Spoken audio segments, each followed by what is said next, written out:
Hey, salut la gang, c'est JP pour l'école du jeu et vous pouvez certainement aujourd'hui sentir l'excitation dans ma voix parce qu'aujourd'hui je vous parle d'une exclusivité. Une exclusivité coréenne, Splendor Pokémon. Et restez avec moi jusqu'à la fin de cette vidéo pour que je puisse vous dire en quelques instants comment vous pouvez mettre la main sur une de ces copies. Mais d'ici là, eh bien, nous allons prendre le temps de regarder ensemble les règles du jeu. Et si vous êtes comme moi un fan éternel et inconditionnel de Pokémon, je vous invite immédiatement à me laisser un pouce vers le haut et vous abonner à notre chaîne. Maintenant que c'est fait, allons jeter un coup d'œil de Splendor Pokémon.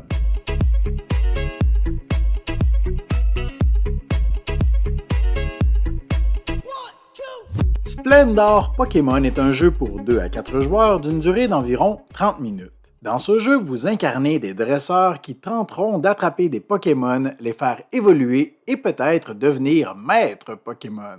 Pour ce qui est de la mise en place, commencez par créer un tableau constitué de 4 Pokémon de niveau 1 à 3, puis dévoiler un Pokémon rare et un Pokémon légendaire. À noter que chaque boîte contient un Pokémon légendaire brillant aléatoire, comme Mewtwo dans ce cas-ci. Créez ensuite la réserve de Pokéball. Dans une partie à 3 joueurs, par exemple, on retire 2 Pokéballs de chaque type, sauf pour les Master Balls que l'on conserve toujours en entièreté. Chaque joueur récupère un dresseur, on désigne un premier joueur et la partie peut commencer. Une partie de Splendor Pokémon se déroule en une succession de tours entre les joueurs jusqu'à ce que l'un d'entre eux atteigne 18 points ou plus. À ce moment, on termine la manche en cours et la partie se termine. À votre tour, vous pouvez effectuer une action parmi les 3 disponibles. La première action vous permet de récupérer des Pokéballs. Pour ce faire, vous avez 2 choix, récupérer 3 Pokéballs de type différent ou récupérer 2 Pokéballs identiques à condition que la pile en contienne déjà au moins 4. À noter que cela exclut les puissantes Master Balls qu'il faudra récupérer différemment. La seconde action permet de capturer un Pokémon. Le Pokémon capturé peut provenir directement du centre de la table ou de votre main. On reparlera de cette possibilité dans la prochaine action. Pour capturer le Pokémon choisi, payez d'abord le coût indiqué dans le bas de la carte souhaitée. Dans le cas du Mistérbes, ici, 2 Pokéballs roses et une rouge. Après avoir défaussé les Pokéballs requises, ajoutez le Pokémon à votre équipe. Celui-ci vous accorde maintenant un avantage passif. Le Mistérbes que je viens de capturer m'accorde en tout temps une Pokéball noire.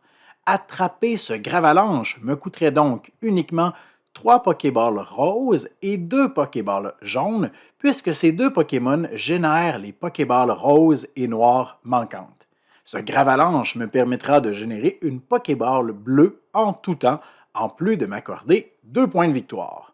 Prenez note que les Pokémon rares et légendaires requièrent une Master Ball pour être attrapés et que les Master Balls peuvent aussi remplacer n'importe quel autre type de Pokéball au besoin. La troisième et dernière action permet de réserver une carte à partir de l'espace central en l'ajoutant à votre main.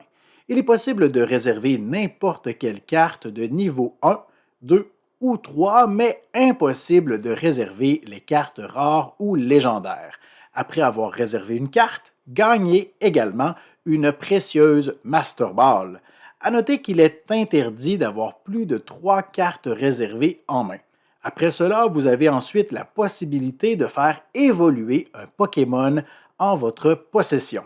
Les Pokémon pouvant évoluer possèdent une bannière comme celle-ci vous indiquant leur prochain stade, ainsi que la condition d'évolution. Ce Spectrum pourra évoluer en Ectoplasma si vous possédez déjà dans votre équipe des Pokémon qui génèrent 3 Pokéballs rouges, comme c'est le cas ici. Une évolution ne peut jamais être payée avec des jetons Pokéball. Pour évoluer, le prochain stade du Pokémon doit être visible, soit sur la table ou dans vos cartes réservées en main. La carte de Spectrum est donc envoyée sous votre dresseur et remplacée par Ectoplasma dans votre équipe. Après avoir effectué l'une de ces trois actions, si vous possédez plus de 10 jetons Pokéball, défaussez-en autant que nécessaire pour n'en conserver que 10 maximum. La partie continue comme ça jusqu'à ce qu'un joueur atteigne ou dépasse 18 points alloués par les Pokémon de son équipe. On termine ensuite la manche en cours et chaque joueur comptabilise ses points.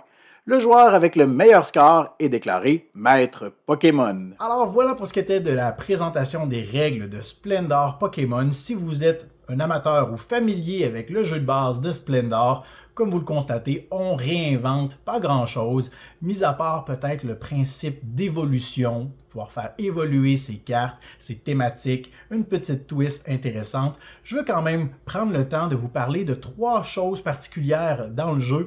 Premièrement, je trouve que le petit ajout du Pokémon brillant, c'est un petit ajout sympathique. Vous devez savoir que j'ai ici la carte de Mewtwo brillant, mais dans les Pokémon légendaires, on a déjà un Mewtwo de base. Alors, on a chacun des 6 ou 7, je me souviens plus, Pokémon légendaires en version brillante. Dans ma boîte, j'ai eu Mewtwo, j'étais bien content. On retrouve également dans la boîte un Pokédex. Alors, on a un petit livret comme ça avec quelques feuilles, avec tous les Pokémon qu'il est possible de trouver dans le jeu. Alors, d'une partie à l'autre, en fait, moi, ce que j'ai fait, c'est que j'ai noté mon nom, le nom de mes enfants, et à chacune de nos parties, eh bien, on vient cocher les Pokémon qu'on a attrapés durant notre partie pour voir qui sera le premier à tous les attraper. Et comme je vous le disais en début de vidéo, c'est une exclusivité coréenne. Alors, n'allez pas croire que malgré la collaboration avec Space Cowboys, vous aurez le droit à un livret de règles en français ou encore en anglais. Non, non, on a bien un livret de règles uniquement en coréen. Alors, ça vous fera un peu de pratique. En fait, les règles sont quand même disponibles. Mise à jour des règles sont disponibles sur Board Game Geek. Avec cette vidéo, vous allez avoir toutes les informations pour être capable d'y jouer. Et si vous voulez mettre la main sur une copie, pour l'instant, il n'existe que quelques façons. En fait, vous pouvez aller faire un voyage directement en Corée du Sud. Et si vous êtes chanceux de trouver une boutique spécialisée en jeux de société, peut-être réussirez-vous à mettre la main sur une copie de Splendor Pokémon. De façon alternative, les copies sont... En fait, il existe quand même quelques copies disponibles sur eBay, la plateforme. J'ai reçu la mienne grâce à eBay.